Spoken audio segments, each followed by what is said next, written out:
fans. Pose for the fans. Pose for the fans. Pose for the fans. Pose for the fans.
I'm Charles Escala.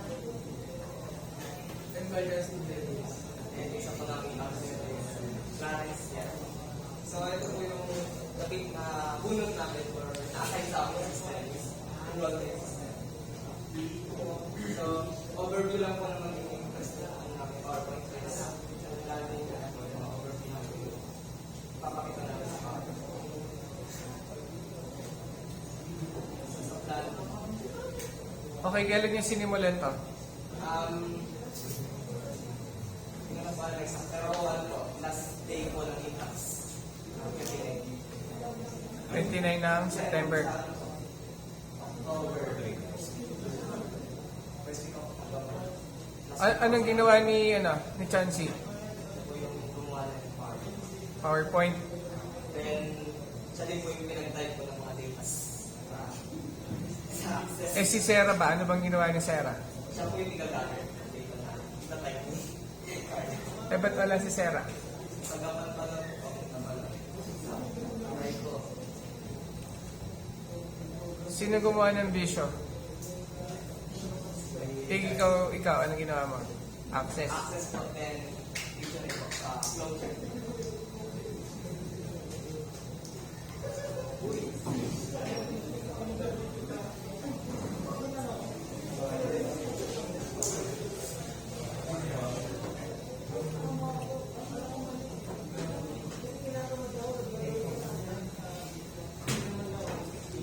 Ilang slides ba ito lahat?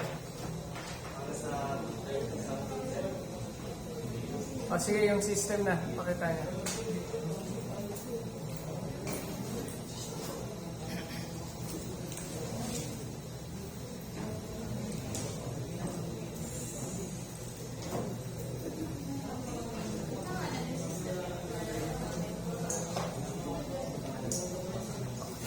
St. Evergreen College po. Start po tayo sa login form. Then, lagay na po natin yung user. May ano ba yan? Case sensitive? Huwag lang kakamali pa. Halimbawa, lowercase. Ano po? Pag ano po, pag hindi po naka-uppercase or hindi po yung exact na nilagay nyo sa pag-login or yung nakaloob po sa login form na table, magkakamali po ka na rin. Then, kahit tama po yung password, pero mali po yung nilagay nyo sa taas. Ay, login success pa rin. So, pero ano po pala, kahit hindi naka-upper or naka-lower pa rin po. Basta tama po yung nakalagay na pangalan, bibigyan pa rin ng access. Pero pag gano'n, Anong location ng St. Evergreen College? ano po, sa ano po, sa Baguio po, kasi malamig po, then Kapag mali password. mali password. Ayun po yung pati kapalitan, mali yung nasa. Nagre-reset. Hindi siya nagre-reset. Ayun, Anong gagawin mo? then i-delete niya lang po.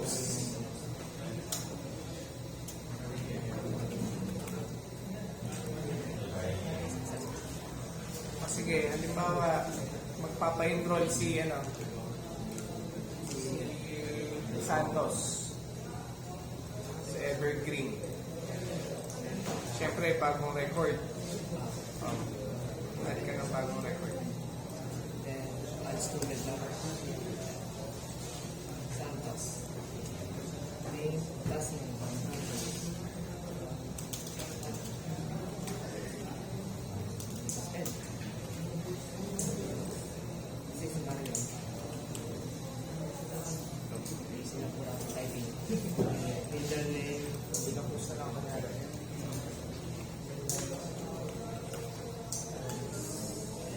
Then, yung birthday niya. Let's see.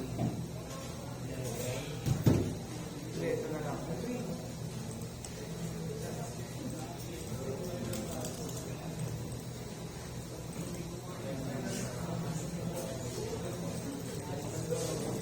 Kasi matagal yan. Tagal po kasi. Manual.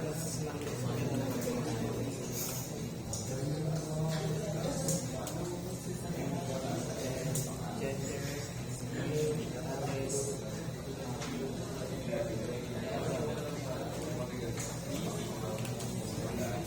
Halimbawa, may mamiss kang dyan, field.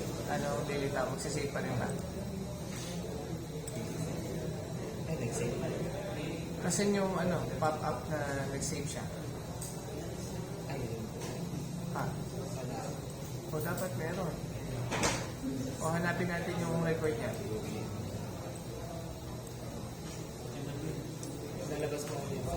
I-ano mo kaya? Yung masyadong...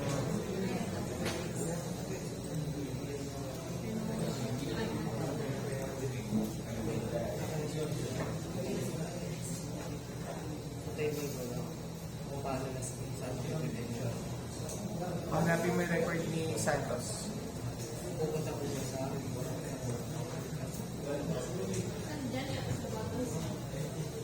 ano po, sa Excel ko dito sa pag then pupunta po sa school. Hanapin na po natin sa pwede yung school. Let's say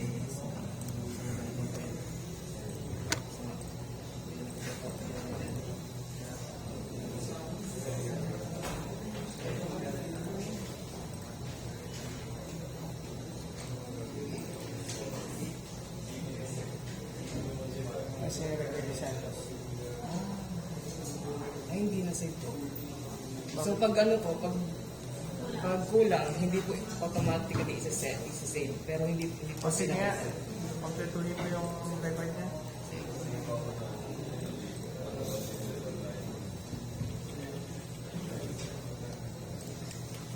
Kunyari na lang. Sige, kahit ano.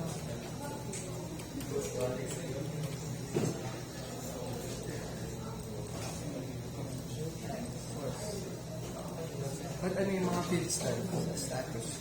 Part-time po.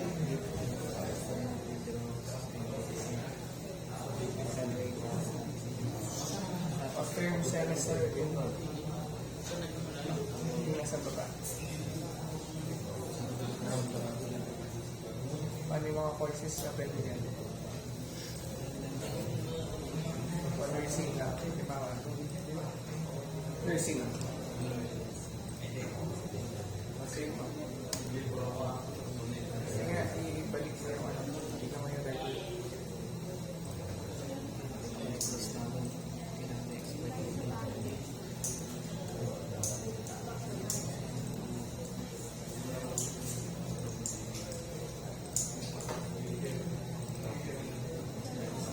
Gusto yung record yan?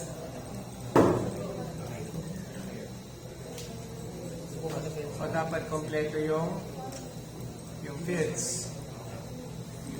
Para masave po na.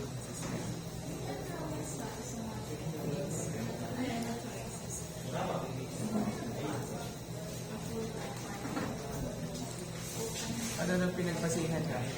Paano masasabing full-time? Ilang units ang chancing? Pag full-time, ilang units ang kailangan mo enroll?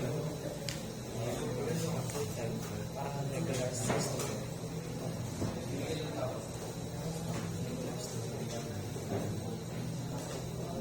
O kapag saan nyo nakuha itong idea na ba? Ano ba doon sa table? Kala po. Ang sinabi ko sa akin, katulong po ko sa nag-search po pala ako sa Google. Kaya na kami patulong. Tinanong ko sa kanya kung ano yung mga status ko. Then, ayun po yung mga Kasi pag leave of absence, sa ano yan employment yan payroll yan Pag enrollment status, enrolled lang yun or hindi pa siya enrolled. O palitan niya yan. Ayusin. i-take as ano naman po, improvement ko na system na ano. Saka dagdagan niya yung courses. Ito na po kasi para demo na. Then, Nag-ano ba siya? Yung, halimbawa, ito yung enrolled sa nurse. Ito enrolled sa course na to. Nagsa-separate ba siya? ano po, Sige, ano ka pa? Halimbawa, mag-enroll ako yung course na IT. O, na-enroll na, no? O yung nurse na lang. Ngayon, yung ano ba yung mga subject offered din? pag pumunta ka po sa subject dito, then, pinindalo ko yung PSL. Ipapakita niyo po lahat ng magiging subject niyo po through duration of 4 years na po yan. Hanggang 4 years na yan. 4 years na po itong mga subject na po. Ipapakita niyo na po kung ano yung magiging subject niyo. Hindi, kung ano lang yung aking prerequisite na kunin mo enroll. Ano lang po yung kinuta.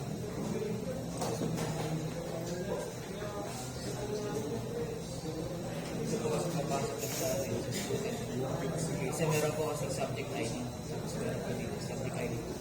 SIT. So, doon pa lang po makikita na nandun siya naka-enroll na sa BA.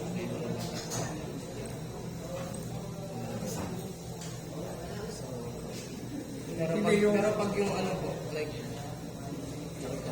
gano'n po, yung paperset po talaga yung mga enrolled na subject po ay natin po. O, lagay mo sa scope and limitation yan.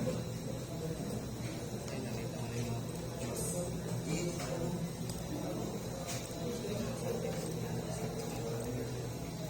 gusto nila makita yung kukuha nila subject. Saka dapat may dashboard for the admin. Diba? Realize ko din po yun. Hindi sa student lang. Na-realize ko din kasi late na rin. Kumbaga, malawak din yung ano niya, scope niya, di ba? Hindi hindi lang siya or in student database lang. Eh kasi di ba? Paano itatransact yung yung i-enroll mo?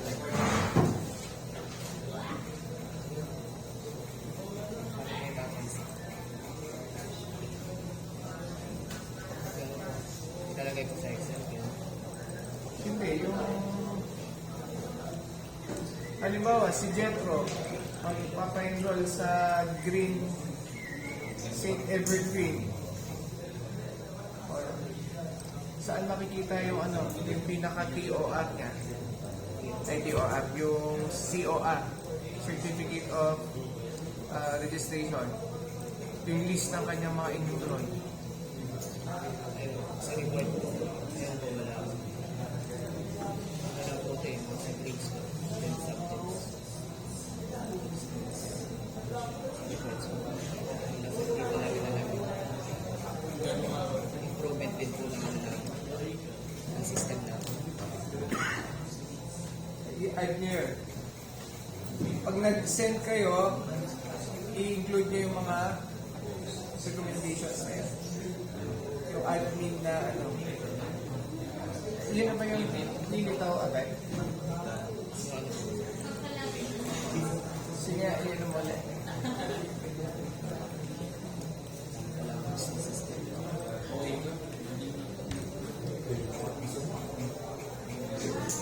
Ayun na ba bubungad? Hindi dapat yan.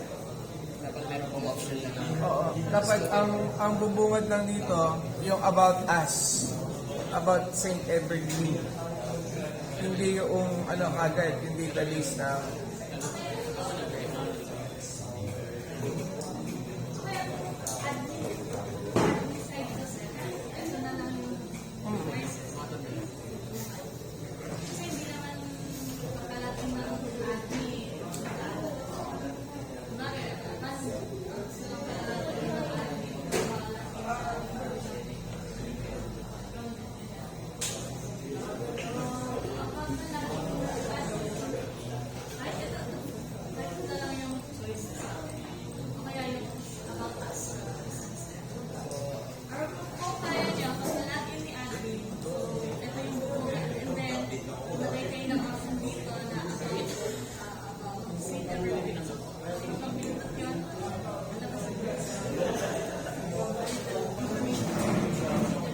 Tsaka dapat pag itong grades na makabungad agad. ano po kasi, parang perspective ko kasi po dyan.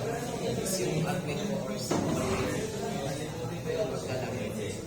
Kaya po, plus po talaga lang na kailangan gawin na. Si Miss Galang. Makinig kayo.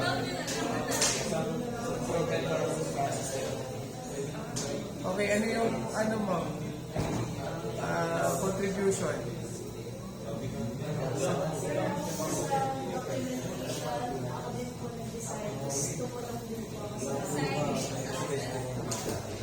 Ano mo yung words niya? Buti nga po may gala. Isang gala. Kasi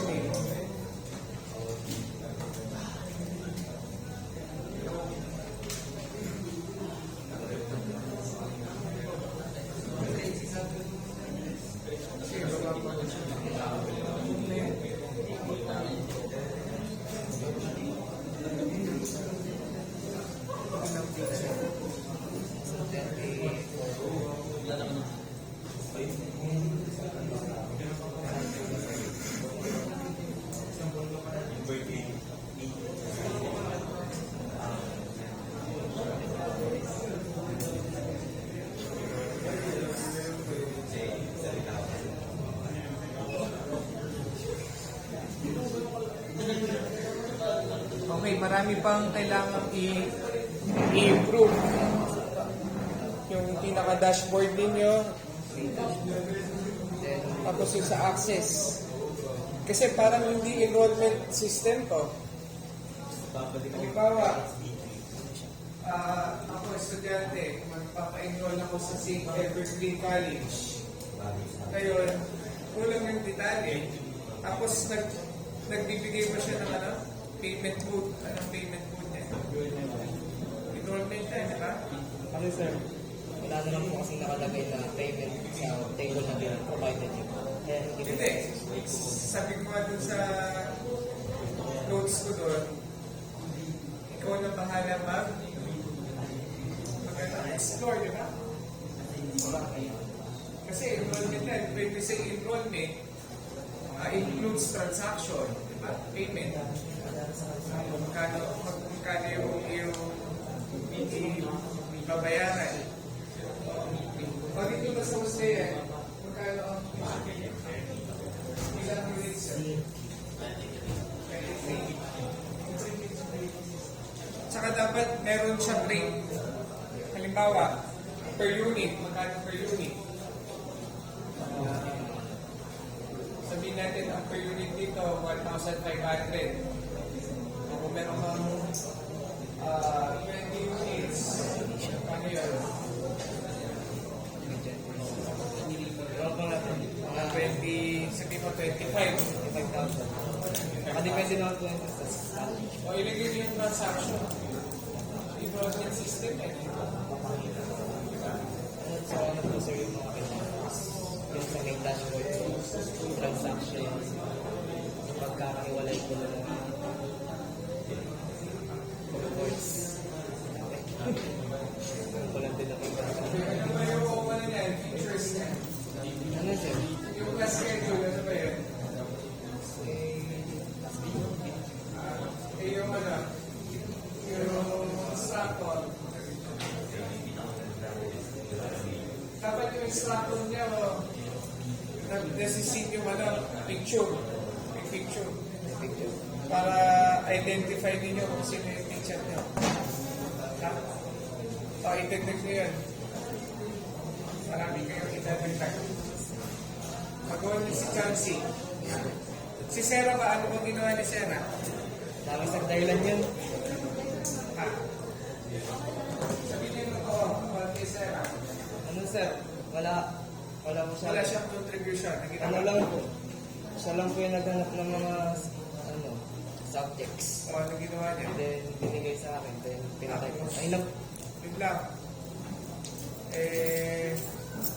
Mahala siya. Tapos hindi pa siya nag-present dito. Alright. So, Pag nag-present uli, siya mag-isa. Ang recommendation. oo. Sabi ako. Sabihin mo siya. O sige, okay na. Thank you, sir.